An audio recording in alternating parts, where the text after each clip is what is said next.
If you're watching this, don't forget to hit the like button and subscribe, because what I'm about to tell you is not a story from a movie. It happened to me, and it changed my life forever. My name is Daniel Hayes, I'm 34 years old, and until last year I was an ordinary guy.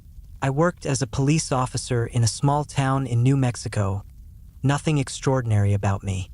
I was the type of man who lived by routine: wake up, go on patrol, write reports, head home, maybe drink a beer while watching the evening news. I never believed in aliens, UFOs, or any of that stuff. I laughed at people who claimed they saw strange lights in the sky. But all of that changed one night when something started hunting me. It was late September, a shift that was supposed to be as boring as any other. The desert air was still hot even after sundown, and the sky was clear, stars scattered like diamonds. I was patrolling Highway 285, a stretch of road where drunk drivers and lost tourists kept me busy. Around 2 a.m., the dispatcher called in a report about an abandoned car a few miles outside town. Nothing unusual. I thought maybe some kid's car broke down or someone ditched a vehicle after a minor accident. I drove out, headlights cutting through the darkness, tires crunching against the gravel shoulder. When I got there, I saw it. A silver sedan, doors wide open, engine still running. But there was no one inside. The radio was playing softly. A half-empty bottle of water sat in the cup holder, and the driver's seatbelt was unbuckled like someone had just stepped out. I called it in, walked around the vehicle with my flashlight, scanning the area. Nothing, just desert stretching endlessly, the sound of crickets, and the faint whisper of wind. That's when I heard it, the hum. Low at first, almost like the vibration of power lines, but deeper, resonating in my chest. I looked up, expecting maybe a helicopter or a drone, but what I saw wasn't man-made. Above me hovered a massive, silent craft. It didn't have blinking lights or visible engines. Instead, it glowed faintly, a bluish-white rim outlining its circular body. My training told me to grab the radio to report it immediately, but something froze me in place. I couldn't move, couldn't even breathe properly. The hum grew louder, and the air around me felt charged, like static electricity before a lightning strike. Suddenly, a beam of light shot down, engulfing the car, and within seconds the sedan was gone. Just gone. No explosion, no sound, vanished into thin air. My legs gave out, and I stumbled backward, my heart pounding in my throat. Every instinct screamed at me to run, to get back in my cruiser and drive away. But when I turned, I realized the beam had shifted onto me. I tried to sprint, but my body felt heavy, like moving through water. My flashlight slipped from my hand, and the world tilted. The last thing I remember before everything went white was the sensation of being lifted off the ground, my boots dangling inches above the dirt. And then silence. When I woke up, I was no longer in the desert. I was lying on a cold metallic floor, a harsh white light above me, the air thick and sterile. My wrists and ankles were strapped down by something that didn't feel like leather or metal. It was smoother, almost alive. I tried to call out, but my voice cracked. That's when the shadows around me moved. At first, I thought my eyes were playing tricks on me. The room seemed empty, but then shapes began to emerge from the corners, tall and impossibly thin figures stepping into the light. They weren't like the little green men people joke about, and they weren't the gray aliens you see in movies either. They were taller than me, maybe 7 or 8 feet, their skin a pale ash color that seemed to shift under the lights, like smoke trapped under glass. Their heads were elongated, smooth, with no hair, and their eyes, God, their eyes were black and reflective, like mirrors that swallowed everything. They didn't blink. They didn't even seem to breathe. They stood in a half circle around me, silent, studying me the way a scientist might study an insect pinned to a board. My first instinct was to fight, to break free, but the restraints held me down effortlessly. My heart was racing, sweat pouring down my face, but my body felt numb, almost detached. as if something was interfering with my nervous system. One of them moved closer. Its long fingers hovered inches above my chest, and when it touched me, a sharp coldness spread through my entire body, like ice water flooding my veins. I wanted to scream, but no sound came out. Instead, my mind filled with images, flashes of landscapes I'd never seen before, mountains floating in the sky, oceans that glowed from within, cities of light suspended above black voids. Then the images shifted. I saw Earth, but not as I knew it. I saw forests burning, cities collapsing, storms tearing across continents. The images were too fast, too chaotic, but one thing was clear. They were showing me something, or maybe warning me. The alien pulled its hand away, and the vision stopped. My breathing came in ragged gasps, and I felt like I'd just run a marathon. Another figure approached, carrying some kind of device. It looked nothing like our medical tools, but I instinctively knew it was meant to examine me. They passed it slowly over my body, and I felt vibrations deep inside my bones, as if the machine was scanning more than just the surface. I tried to speak. "Why me? What do you want?" But the words came out as whispers, broken. None of them answered, or maybe they didn't need to, because in my head, a voice appeared. Not a sound, but a thought, foreign yet crystal clear. "You are observed. You are chosen." My blood ran cold. Chosen for what? I tried to push the thought away, but it clung to me, echoing. Observed. Chosen. Panic surged through me, and I thrashed against the restraints, every muscle straining, but it was useless. The beings didn't react with anger or even interest. They just continued their work, detached, clinical, as if I were nothing more than a specimen. Then, without warning, the light above me shifted from white to a deep, pulsating blue. The straps around my arms and legs loosened, releasing me. I sat up, my whole body trembling, ready to run, but where would I go? The room had no doors, no windows, only seamless metallic walls that seemed to stretch endlessly. The alien stepped back, watching me with those unblinking eyes. The voice returned, "Move." I slid off the table, my boots clanging against the floor. My knees almost buckled, but I forced myself upright. One of them turned and part of the wall dissolved into an opening, revealing a corridor filled with soft, shifting light. It beckoned me forward, and though every instinct told me to resist, something inside me compelled me to follow. As I walked, the corridor seemed to bend and stretch, the walls alive with patterns that pulsed like veins. I tried to focus, to remember details for later, but the environment was overwhelming, disorienting. They led me into a vast chamber, larger than any stadium I'd ever seen. In the center was something I can't explain properly. A structure that wasn't solid or liquid, but constantly shifting between forms, rising and collapsing in silence. Around it, suspended in transparent capsules, were people. Dozens of them. Men, women, some in uniforms, others in casual clothes. Their eyes were closed, their bodies floating as if in sleep. My stomach turned to ice as I realized one of them was wearing the same police uniform as me. A deputy from Santa Rosa I'd met months earlier. He had gone missing during a night patrol, and no one ever found him. But here he was, trapped like the others. I stumbled back, nearly collapsing, my voice cracking as I shouted, "What do you want from us?" No reply, only the echo of my own voice in the massive chamber. Then the thought returned, colder than before. Observe, prepare, survive. I froze, staring at the dozens of floating bodies around me. Their stillness was unbearable, and I couldn't shake the thought that any second, their eyes would snap open. The beings behind me stood motionless, watching, waiting, as if my reaction mattered to them. My hands were trembling so badly I could barely keep them at my sides. I kept telling myself this wasn't real, that I must have fallen asleep in my cruiser, dreaming some fever nightmare. But the smell of that sterile air, the hum vibrating in my bones, the sharp taste of metal in the back of my throat. It was too real. I took a step closer to one of the capsules. It was a young woman inside, maybe mid-20s, her hair floating gently as if she were underwater. Her chest didn't move. I pressed my hand against the surface of the capsule, expecting it to feel solid, but it wasn't.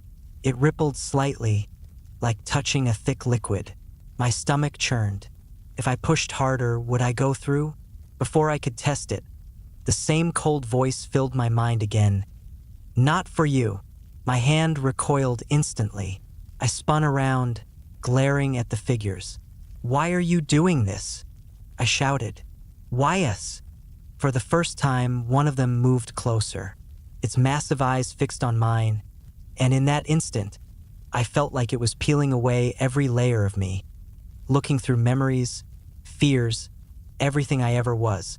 My childhood, my years on the force, even the private moments I never told anyone. They all flashed before me, not as thoughts, but as if projected into the air between us. Couldn't stop it, couldn't hide. It was like my life wasn't mine anymore. Then came another rush of visions, sharper this time. I saw military jets scrambling across the skies, rockets launching into space, satellites shattering like glass. I saw entire cities vanishing in beams of light, just like that car on the highway. My throat tightened. Was this the future? A warning? Or something they had already done to other worlds? The alien finally pulled back, and the visions stopped, leaving me gasping, dizzy, my knees buckling under me. One of the other beings raised a hand, and the capsules around the chamber began to glow softly. The people inside shifted slightly, their faces twitching like they were dreaming. A horrible realization hit me. They weren't dead. They were alive, suspended, preserved. You're keeping them, I whispered. For what? The voice in my head, calm and merciless, answered, study, select, prepare. My chest tightened as rage surged through me. We're not animals, I screamed. We're not your damn experiments. I didn't care anymore if they heard the fear in my voice. I wanted them to know I wasn't going quietly, but they didn't react. No anger, no acknowledgement, just silence. And somehow that was worse. Suddenly, the floor beneath me shifted. A section of the chamber lowered, carrying me down into darkness. The walls moved like liquid metal, reshaping themselves until I was in another room entirely. Smaller, circular, empty. My breathing echoed in the silence. I spun, looking for exits, but there was nothing. Just seamless walls and a faint blue glow from above. For a moment, I thought they had abandoned me, left me to rot in some cell. But then, out of the dim light, something began to form. At first, it looked like a mist, swirling, taking shape.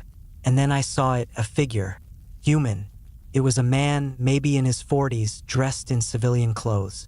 He looked terrified, his eyes wide, darting around like a cornered animal. I stepped back, my heart racing. Who the hell are you? I asked. He opened his mouth, but his voice came out cracked, broken. My name's Peter. They took me 2 years ago. My stomach dropped. 2 years? That meant he had been here all this time. I wanted to deny it, but his face, his trembling hands, the way he kept glancing up at the unseen walls, it was too real to fake. You're still alive? I asked, almost whispering. He nodded, tears welling in his eyes. Alive, yeah, but not the same. They don't just watch us, they change us. His words cut through me like a knife. Change us? I wanted to press him, demand he explain, but before I could, the air in the room thickened. The glow above us pulsed brighter, and Peter froze, his body stiffening. His eyes went blank, his face contorting in pain. He clutched his head, screaming, and then he dissolved, just like the car, just like he was never there. I staggered back, slamming against the wall, my own scream caught in my throat. And in the silence that followed, The voice came again. You will understand. You will become. My entire body was shaking. My fists pressed against the cold wall as if I could force myself through it. Peter's scream still echoed in my ears, though he was gone as if he had never existed. I wanted to believe it was some hallucination, a trick of the mind, but I knew better. Everything felt too sharp, too visceral. I was trapped in something beyond human comprehension. My breathing grew ragged, panic clawing at my chest. That's when the wall in front of me opened silently, folding away like liquid, revealing another corridor. The voice pulsed in my head again. Walk! I didn't want to obey, but I had no choice. The same invisible weight that had frozen me in the desert pressed down on my limbs. I stumbled forward, my boots clanging on the strange metallic floor. The corridor stretched endlessly, the walls shifting with faint patterns like veins glowing faint blue under skin. After what felt like hours, the tunnel widened into another chamber. This one was different, darker, quieter, filled with rows of structures that looked like pods. Not capsules this time, but something closer to coffins. Hundreds of them. Each pod pulsed faintly with light, like a heartbeat. My throat tightened. I forced myself closer to one and peered inside. At first, I thought it was empty, but then I saw it, a human body, but wrong. The skin shimmered faintly, almost translucent. The eyes were sealed shut, the chest rising and falling in shallow breaths. Its limbs were longer, its fingers tapered unnaturally. I stumbled back, bile rising in my throat. They weren't just studying us. They were reshaping us. A sick realization hit me. Peter had been right. They weren't content to just observe. They were creating something in between. Hybrids. The voice returned, stronger, like an electric current in my skull. Prepare. Become. No, I shouted, clutching my head. I'm not one of your experiments. I'm human. My voice cracked with desperation. But the beings appeared again, materializing from the shadows as if they had always been there. They surrounded me, their black eyes reflecting my own terrified face back at me. One of them extended its long fingers, and suddenly I was paralyzed, locked in place. Couldn't even blink. My body was dragged forward, closer to one of the pods. The surface rippled open like a wound, releasing a faint mist. I fought against the invisible grip with everything I had, muscles straining, lungs burning, but it was useless. They were going to put me inside. My mind screamed at me to resist, that once I was in there, I'd never come out the same again. But then, just as my feet touched the edge of the pod, something unexpected happened. The chamber shook. A low, rumbling vibration echoed through the walls, and for the first time since this nightmare began, the aliens reacted. Their heads snapped upward, their bodies stiffening. The grip on me loosened slightly, just enough for me to gasp for air. The pod sealed itself shut before they could push me inside, and the mist evaporated. The rumbling grew louder, and I realized it wasn't coming from the ship. It was from outside. I don't know how, but I felt it like an instinct. Something was approaching. The beings exchanged glances, or at least I think they did, their heads tilting almost imperceptibly. Then, without warning, they vanished, dissolving into the walls like shadows melting into darkness. I was left alone, my chest heaving, my body trembling. For the first time, I wasn't under their control. I staggered back, leaning against a pod for support, my mind racing. Whatever was happening outside, it terrified them. That meant one thing: it was my only chance. The floor shifted again, opening beneath me, and I dropped into blackness. The fall wasn't long. I landed hard on a narrow platform. Pain shot through my knees, but adrenaline kept me moving. The darkness around me pulsed faintly, and in the distance, I saw it, what looked like a window. I stumbled toward it, each step echoing in the void. When I reached it, I froze. Beyond the glass stretched the infinite black of space. Stars glittered, brilliant and cold, and far below, like a fragile jewel, was Earth. My Earth. The sight ripped the air from my lungs. I pressed my hands against the glass, tears stinging my eyes. Home was right there, so close yet impossibly far. My reflection stared back at me, pale, shaking, my eyes wide with a mixture of awe and terror. And then, reflected beside me, I saw movement. A figure. Not one of them. A man. He stood just a few feet behind me, his face partially hidden in shadow. When I spun around, my heart nearly stopped. I knew that face. I'd seen it on missing persons reports, plastered across bulletins, discussed in hushed tones in the department. Officer Grant Miller. He had vanished during a traffic stop 3 years ago. His patrol car found abandoned near the mountains. No trace of him, until now. He looked older, gaunter, his uniform ragged, but his eyes were alive, and they were filled with warning. "You shouldn't have fought them," he whispered, his voice hoarse. "Now, they'll never let you go." I couldn't move. My mind froze, staring at Grant Miller like I was seeing a ghost. His face was hollow, pale, but there was no mistaking him. The last time I saw his photo was in a briefing. Another officer lost, another mystery no one could explain. Yet here he was, standing in front of me, breathing, speaking. "Grant, Jesus Christ, it's you." I whispered, my voice shaking. I took a step toward him, but he raised a trembling hand, stopping me. His eyes darted nervously around, as if the walls themselves were listening. "Don't," he rasped. "They'll know." My stomach twisted. "What are they doing to us? Why keep us here?" He shook his head slowly, his voice breaking. "We're not prisoners. We're resources. They study us, yes, but they're trying to make us into something else. They take what makes us human and strip it away, piece by piece." His words landed like stones in my chest. I remembered the pods, the bodies that weren't quite human anymore, the hybrids suspended in limbo. Rage burned in me, but fear crushed it just as quickly. "How are you still here?" I asked. "Everyone else is in pods or—" I swallowed hard, remembering Peter. "Or gone." Grant's jaw clenched, his eyes hollow. "Because I submitted. I stopped fighting. That's the only reason I'm still standing. But you resisted. That makes you valuable. Dangerous to them." I shook my head, backing away, refusing to believe it.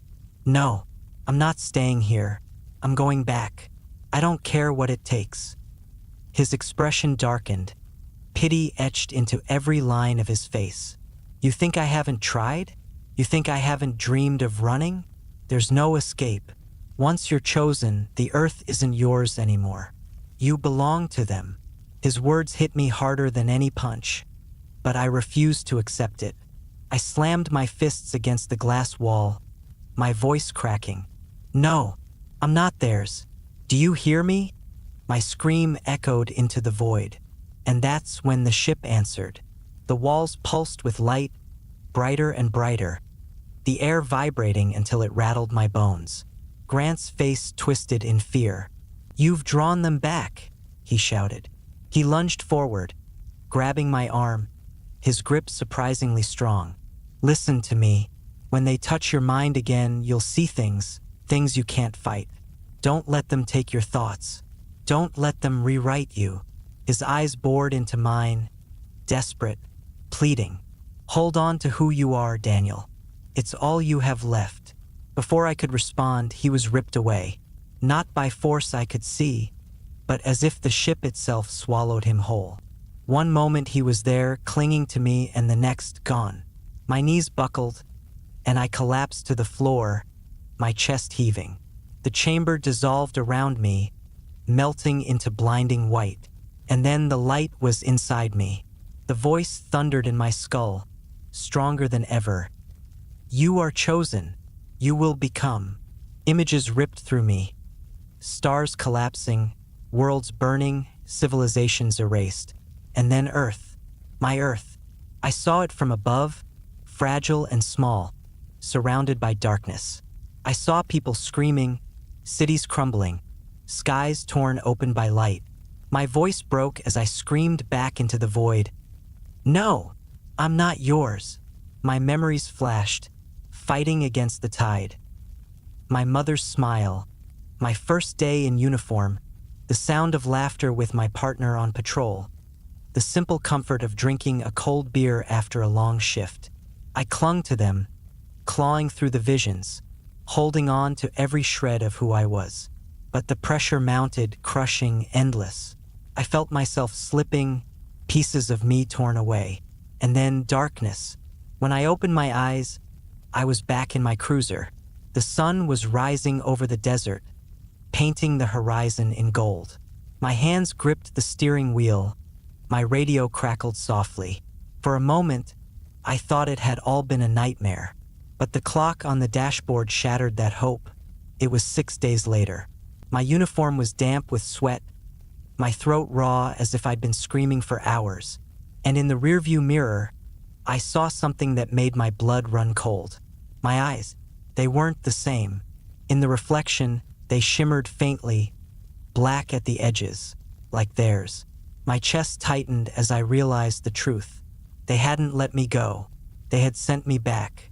A messenger, a test, or worse, a seed of what was to come.